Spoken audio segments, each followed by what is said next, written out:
Mass communication Patna में जो थे ना दूसरा तो उसने मास कम्युनिकेशन पटना यूनिवर्सिटी कर लिया माइक्रो ऑफ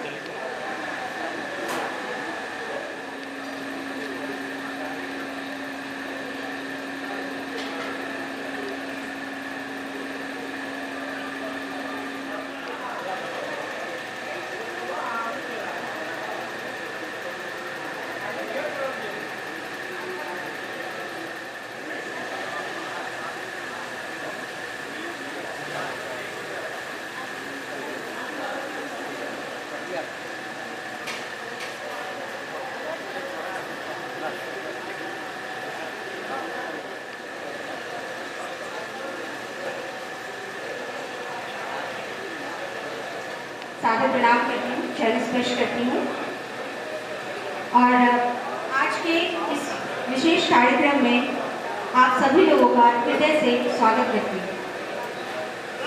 आज का दिन जहाँ तक मैं समझती मानती हूँ मुजफ्फरपुर के इतिहास में, मुजफ्फरपुर के साहित्य के इतिहास में एक नया अध्याय जुड़ने जा रहा है और ये हम सभी लोगों के लिए, जितने भी साहित्य प्रेमी, जितने भी शिक्षाविद यहाँ पर उपस्थित हैं, उन सभी के लिए अत्यंत ही प्रसन्नता और गौरव की बात है कि एक नया अध्याय हमारी जो साहित्य की पुस्तक है, साहित्य का जो इतिहास है, उसमें आज जुड़ेगा और हम सभी लोग उसके साक्षी बने। ये एक बड़ा सुअवसर है कि एक साथ एक जगह पर इतने सारे वरिष्ठ जनों को और वरिष्ठ साहित्यकारों और शिक्षाविदों को सुनने का, उनसे मिलने का और उनके अनुभव का लाभ उठाने का सुअवसर प्राप्त हुआ है। तो आप सभी का पुनः स्वागत है। और आज अवसर है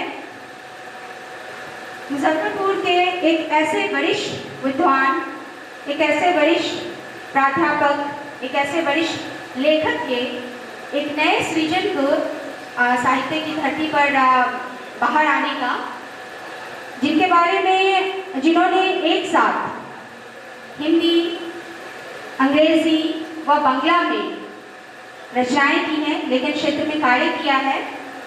और हिंदी और अंग्रेजी की अगर बात करूं तो doctor Paul sir, Samiran Kumar Paul sir, जिनकी पुस्तक आज लोकार्पण है, जैसा कि हम देख सकते हैं हमारे साथ का विधि में शुरुआत करने के लिए हमारे जो वरिष्ठ जन, हमारे साहित्यकार और आज के जो अतिथिगण हैं, मैं उनको एक एक कर मंच पर सादर आमंत्रित करती हूँ।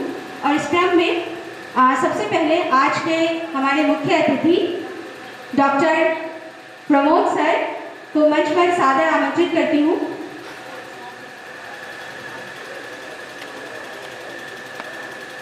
Doctor professor Pramod Kumar Singh sir पूर्व विभागाध्यक्ष हैं हिंदी विभाग के। मंच पर इनमें से कोई भी परिचय की मोहताज नहीं है, किंतु मैं अपने कर्तव्य का निर्वहन करते हुए इनका परिचय में जो चंद बातें मैं अपनी तरफ से जोड़ना चाहूँगी।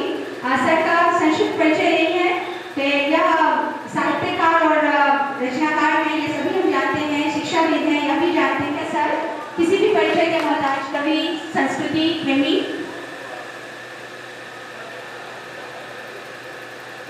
साथ ही हमारे अगले विशिष्ट अतिथि डॉक्टर देवेंद्र कुमार दास सर, पूर्व प्राध्यापक, स्वागत है मंच पर। इसके पश्चात इंग्लिश में अनुभूति होती है उनसे मिलकर मुझे, मैं बहुत ही सादर आमंत्रित करती हूँ मंच पर डॉक्टर देवव्रत अकेला सर को। कवि हैं और हिंदी और अंग्रेजी दोनों में समान रूप से अपना प्रत्यय लेते हैं और रचना करते हैं। सर आपका बहुत बहुत स्वागत। इलेक्ट्रॉनिक्स,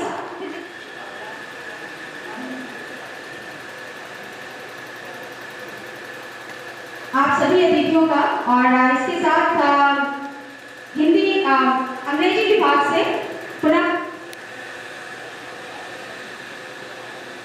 जहां भी जाएगा रोशनी लुटाएगा, जहां भी जाएगा रोशनी लुटाएगा, किसी चराई शिक्षा एक नया ज्ञान हम सभी के बीच में हमेशा बांटते रहते हैं। और मैं अपने आप को बहुत ही सौभाग्यशाली मानती हूँ कि इन लोगों के दौर में मुझे साहित्य के क्षेत्र में आगे बढ़ने का मौका मिला। इसी बीच मैं मंच पे सादर आमंत्रित करना चाहूँगी डॉक्टर के झा सर को।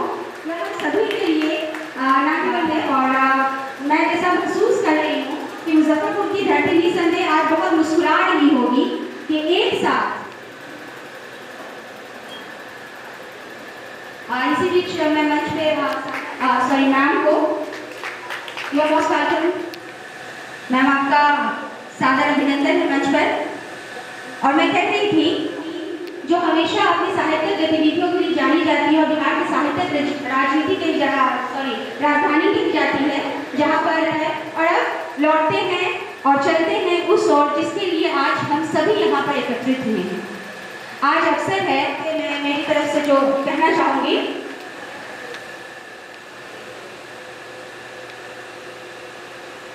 सर का सादर अभिनंदन है।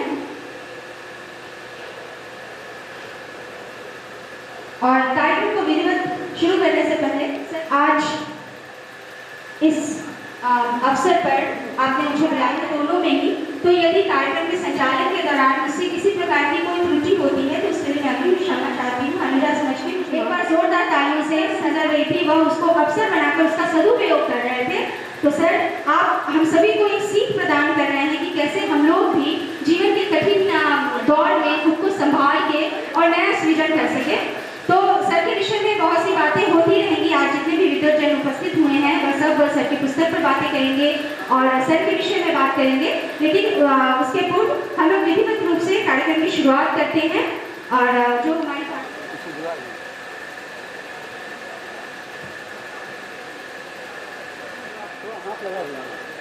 सिल्वी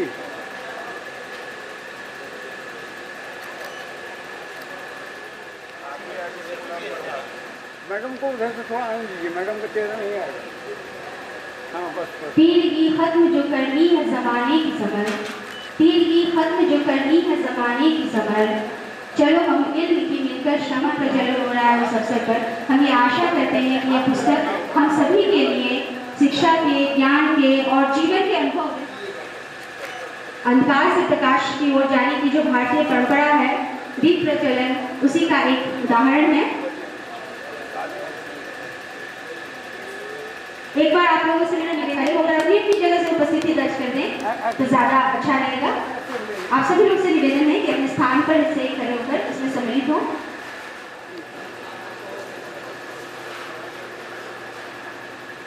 हम सभी भारतीयों की ये परंपरा रही है।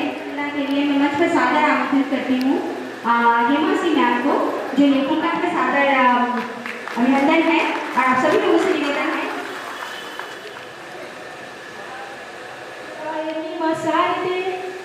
शब्द रस ज्ञान की प्रदायनी मसारते, तू प्रार्थना हमारी स्वीकार कर लीजिए।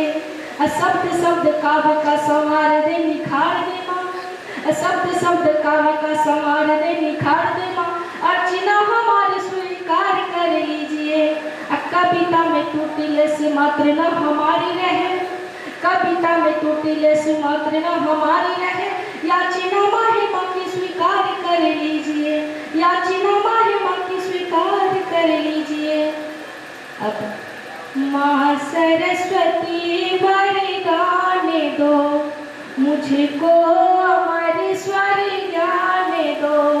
माँ सरस्वती हंसासिनी वागेश्वरी नावादिनी। माँ सरस्वती हंसासिनी वागेश्वरी नावादिनी, मुझको अमर स्वर ज्ञान दो। सरस्वती वरदान दो, माया मुझे नहीं छल सके, मन मोह में नहीं पड़ सके, निष्काम में मन रह सके, दुष्काम में नहीं पड़ सके, गुणशील सब में भर सके, सब एक है यह कह सके, यह विश्व ही परिवार हो, सबके लिए सब प्यार हो, यह विश्व ही परिवार हो, सबके लिए सब प्यार हो। माँ सरस्वती वरदान दो, मुझको अमरेश्वर ज्ञान दो, निज धर्म में नित्य कर्म में शिक्षा बने अब सारथी, निज धर्म में नित्य कर्म में शिक्षा बने अब सारथी, वरदान दो माँ भारती, तेरी करूँ माया रती, वरदान दो माँ भारती, माँ सरस्वती सुखदायनी, विद्या विनय वरदायनी, माँ सरस्वती सुखदायनी, विद्या विनय वरदायनी, मुझको अमरेश्वर ज्ञान दो, माँ सरस्वती वरदान दो, माँ सरस्वती वरदान दो।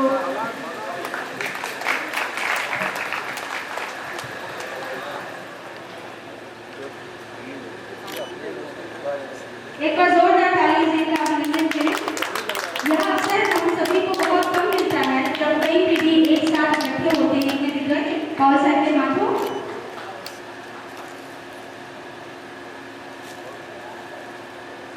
आपको सम्मानित करके, आप सभी वरिष्ठों को सम्मानित करके, दरअसल आज हम सभी हमारी सफल के धरती सम्मानित हो रही है। ऐसा अवसर आज हमें प्रदान हुआ है और शौक के दौरान का सम्मान तालियां बजाते रहे, आपको ऊर्जा मिलती रहेगी।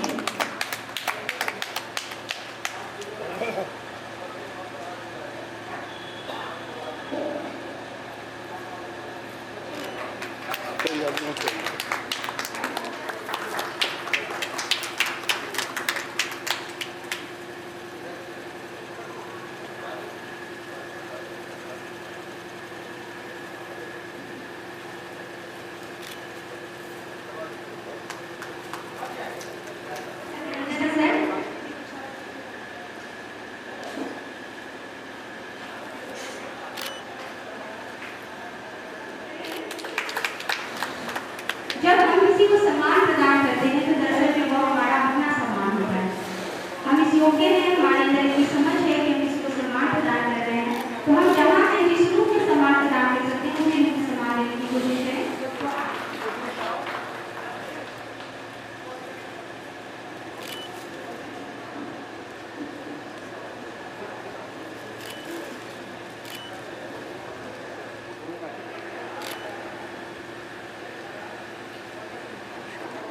उनकी पत्नी के अभी यह सम्मान प्राप्त हो रहा है और ये बहुत ही सुखद क्षण होगा निसंदेह दोनों के लिए कि अपनी यथार्थ के हाथ को सम्मानित हो रहे हैं अपने शिक्षकों के लिए। बड़ा हम देखते हैं घरों में कि क्या है का जितना भी सब लोग 20 मिनट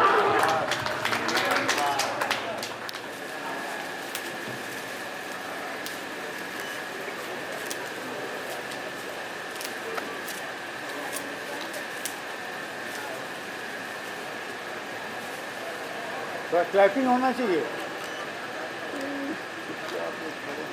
इन 65 कथाओं को पढ़ के हम लोग निसंदेह 6500 अनुभवों से गुजरेंगे।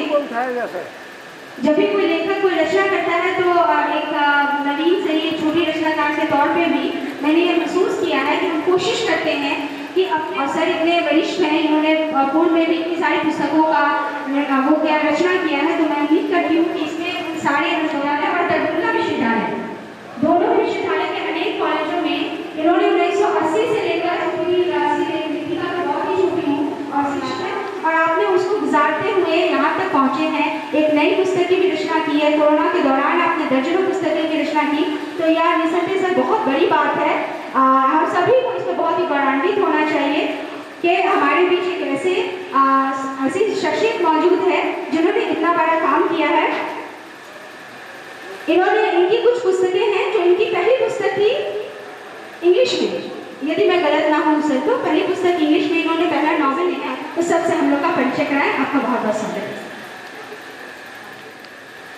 सभी दर्शकगण, मंच पर आसीन सभी अतिथियों, आपका सम्मान करते हुए, आपका विनम्रता से आपका नमन करते हुए मैं आपका स्वागत करता हूँ। आज मेरी पुस्तक कथा अरण्य के लोकार्पण के अवसर पे आप लोग यहाँ उपस्थित हुए हैं, इसके लिए मुझे बेहद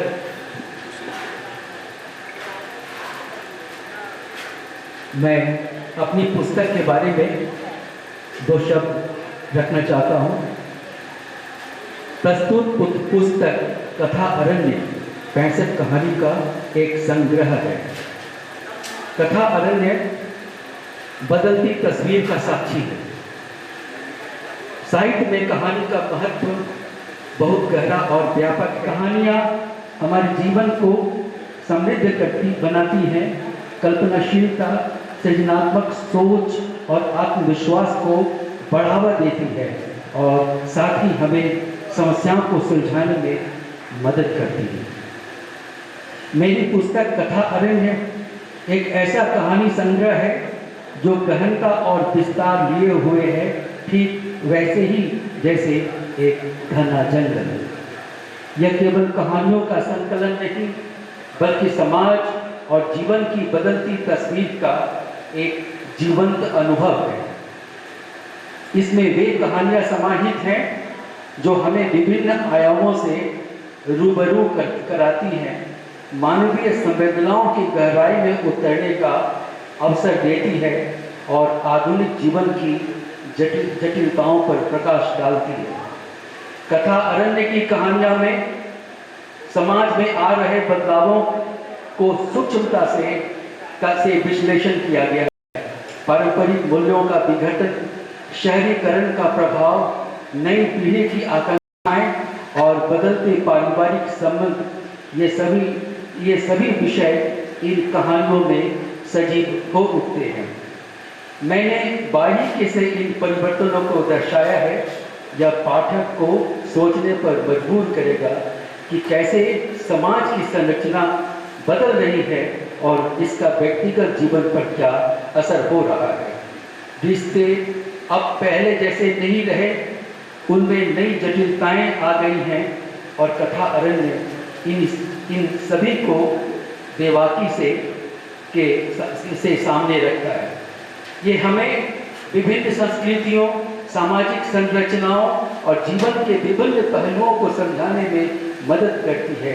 वे हमें अलग अलग दृष्टिकोणों और अनुभवों से परिचित कराती हैं, जिससे हमारी दुनिया के बारे में समझ बढ़ती है। ये हमारी भावनाओं को समझाने और व्यक्त करने का अवसर देती है। वे हमें कल्पना और रचनात्मकता के माध्यम से अपने जीवन को समृद्ध बनाने में मदद कर सकती है। कथा अरण्य हमें दुख और कठिनाइयों के समय में सांत्वना प्रदान कर सकती है। वे हमें आशा और प्रेरणा देती हैं और हमें समस्याओं से निपटने के लिए प्रेरित करती हैं। कथा अरण्य की कहानियाँ हमारी कल्पना शक्ति और सृजनात्मकता सोच को विकसित करने में मदद करती है। वे हमें नई चीज़ें सोचने और करने के लिए प्रेरित करती हैं। यह कहानी संग्रह केवल समाज की बात नहीं करता, बल्कि व्यक्तिगत जीवन की विभिन्न चुनौतियों और अनुभवों को भी छूता है। प्रेम, विरह, संघर्ष, सफलता, असफलता, उम्मीद और निराशा, जीवन के इन तमाम रंगों को कहानियों में बड़ी कुशलता से पिरोया गया है। पाठक स्वयं को इन किरदारी से जोड़ पाता है, उनकी भावनाओं को समझ पाता है, उनके अनुभवों को सीख लेता है। हर कहानी एक नया दृष्टिकोण प्रस्तुत करती है, जीवन की एक नई परत खोलती है, जिससे पाठक के भीतर एक गहरा चिंतन शुरू होता है। कथा अरण्य की ये शैली अपनाई जा रही है, वहीं दूसरी ओर कुछ पुरानी मान्यताएं और परंपराएं अभी भी समाज में अपना स्थान बनाए हुए है। कथा अरण्य इस संगम को बड़ी खूबसूरती से दर्शाता है और यह सवाल उठाता है कि कैसे हम इन दोनों के बीच संतुलन स्थापित कर सकते हैं। यह संग्रह उन पाठकों के लिए विशेष रूप से प्रासंगिक है जो बदलते समय में अपने जड़ों को भी समझना चाहते हैं। निष्कर्षतः कथा अरण्य एक ऐसा कहानी संग्रह है जो समकालीन समाज और जीवन का दर्पण है। यह हमें न केवल मनोरंजन प्रदान करता है बल्कि हमें अपने आसपास की दुनिया को एक नए नज़रिए से देखने की प्रेरणा भी देता है। यह कहानियों का एक ऐसा अरण्य है, यह कहानियों का एक ऐसा अरण्य है जिसमें प्रवेश कर आप जीवन के विविध रंगों, मानवीय संवेदनाओं की गहराइयों और सामाजिक परिवर्तनों के साक्षी बन सकते हैं।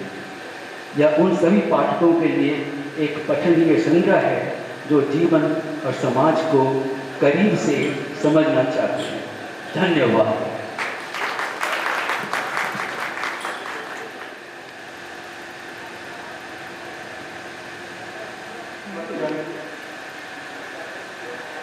और मेरे सम्मुख उपस्थित अपने अपने आसनों पर तमाम सम्मानित वैज्ञान शोधार्थी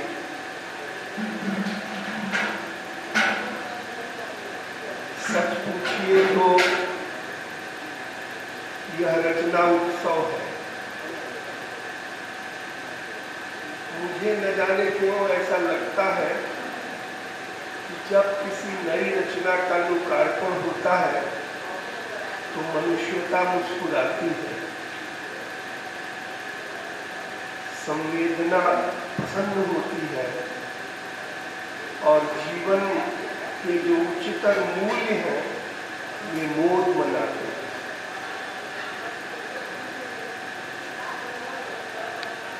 अभी जिस जीवन की गलियों में हम फंसे हैं वहां से सही रास्ता केवल साहित्य दिखा सकता है, दूसरा कोई उपाय नहीं। तो जब भी कोई नई पुस्तक आती है तो मुझे लगता है कि कोई नया रास्ता मिलेगा। इसलिए यह रचना उत्सव का अवसर है और आप मेरी प्रसन्नता का अंदाज लगा सकते हैं।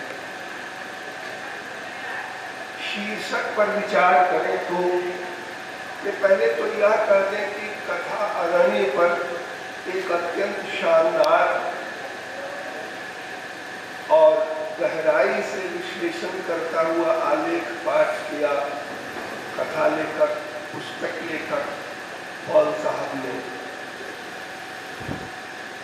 उसके बाद अलग से इस अवसर पर उससे अधिक बारीक कहना बहुत उचित नहीं है। शीर्षक आकर्षित करता है।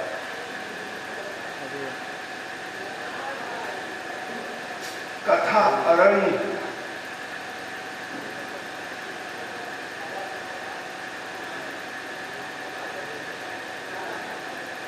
एक व्यक्ति मुझसे कह रहे थे कि जब पॉल साहब भी कह रहे थे कि जब वो रामदयालु सिंह महाविद्यालय में पढ़ते थे तो आधुनिक भारतीय भाषा आचार्य शास्त्री जी पढ़ाते थे। उनको बोलते हुए सुनकर इनसे न रहा गया और एक दिन एकांत में उनसे पूछा इन्होंने, आप इतना अच्छा कैसे बोलते तो सब है, कौन नहीं बोलता है भाई। शास्त्री जी ने इनको कहा कि देखो अगर तुम्हें भी अच्छा बोलना है तो बीच बीच में तत्सम शब्दों का प्रयोग अवश्य करें।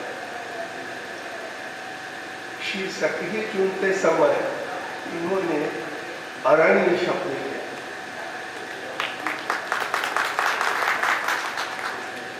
अब ये कथा अरण्य है, अरण्य के बीच कथा है या कथा में अरण्य की चर्चा है?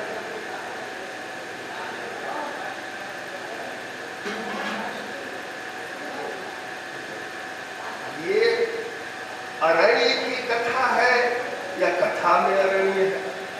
और सबसे बड़ी बात है कि ये अरण्य है क्या? ये जो जंगल है, अरण्य है, इसे हम क्यों न एक प्रतीक माने?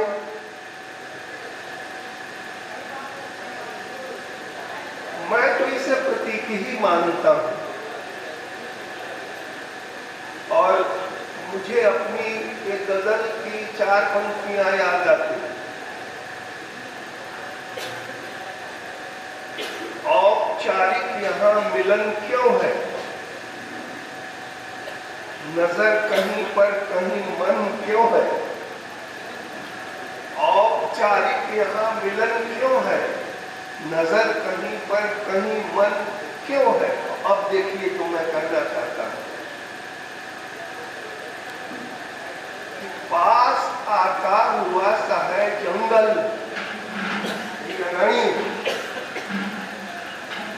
ये 2025 की कथा है। पास आता हुआ सा है जंगल, दूर जाता हुआ चमन क्यों है? इतने असभ्य होते जा रहे हैं हम भीतर, हम भीतर से इतने कलुषित, इतने क्रूर, इतने छलिया होते जा रहे हैं। जिस अनुपात में, उसी अनुपात में हम बाहर से चमकने की कोशिश कर रहे हैं। विरग मिश्र याद आते हैं कि बाहर हम शीश महल हैं, अंदर से रेत महल है। बाहर हम शीश महल हैं, अंदर से रेत महल है। इन कहानियों में मुझसे शिल्प की दृष्टि से कोई पूछे तो मैं सारी कहानियों को कहानी नहीं कहूंगा। ये साहित्य के विद्यार्थी होने की मेरी अपनी ईमानदारी भी है और मेरी सीमा भी, क्योंकि कहानी, और ये छोटी कहानी लघु कथा भी नहीं है, इसे हम लघु कथा भी नहीं कह सकते। लघु कथा तो एक पृष्ठ का एक कोना लेती है और इसकी कोई कहानी की नहीं है। लघु कथा एक चुटकुले की तरह असर डालती है। ठीक है कि चुटकुला हंसाता है और लघु कथा हमें गंभीर करती है, मगर ये कहानियां विश्लेषण डाउन करेंगे तो ये ना हो जाएगा, कम से कम ज़्यादा नीचे का अधिक से ऊपर का उनका जैसा है ना, एक कहानी इसमें है, इसमें जंगल में कुछ दोस्त भटक गए, अरण्य में कुछ दोस्त भटक गए हैं और वो रात भर भटके ही रहते हैं। डरावनी ध्वनियां सुनते हैं, मगर उसी में सपने भी आते हैं। और एक लड़की है जो अपने सपने में एक रोशनी देखती है और वह रोशनी सुबह होते ही एक रास्ता दिखा देती है। क्या यह कथा अरण्य हमें अपनी कथाओं से वही रास्ता दिखाता है? क्या हम भटक नहीं गए हैं?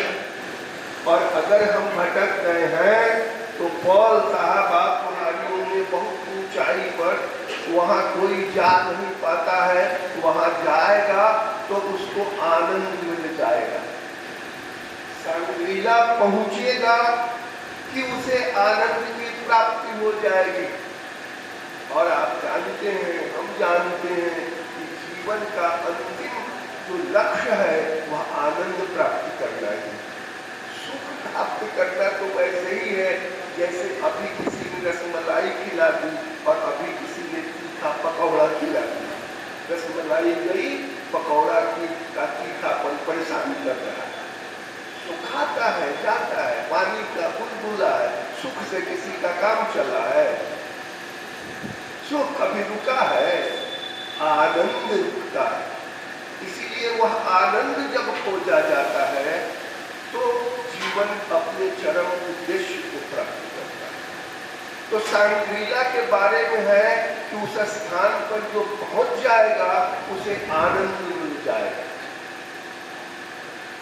लेकिन इतनी जुबान और इतना भय पैदा किया जाता है उस स्थान पर जाने के लिए कि कोई जा ही नहीं पाता। भाई रहस्यमय शक्तियां हैं, दबोच देंगी। आज तक वहां कोई नहीं गया, तुम जा रहे हो। जैसे दिनकर जी की कविता नील कुसुम ने कहा कि भैया कहाँ जाओगे नील कुसुम तोड़ने, वो बहुत खतरनाक तालाब में है नील कुसुम। फिर भी जो पागल दीवाना है, प्रेमी है, वो जाता ही है। उसी तरह एक युवक नाम सुनते हैं तो देखिए कर्म नाम है, क्या तक मुझे याद है 1-2 दिन पहले किताब देने की उन्होंने कृपा की थी, मगर व्यस्तताएं कुछ ऐसी हैं कि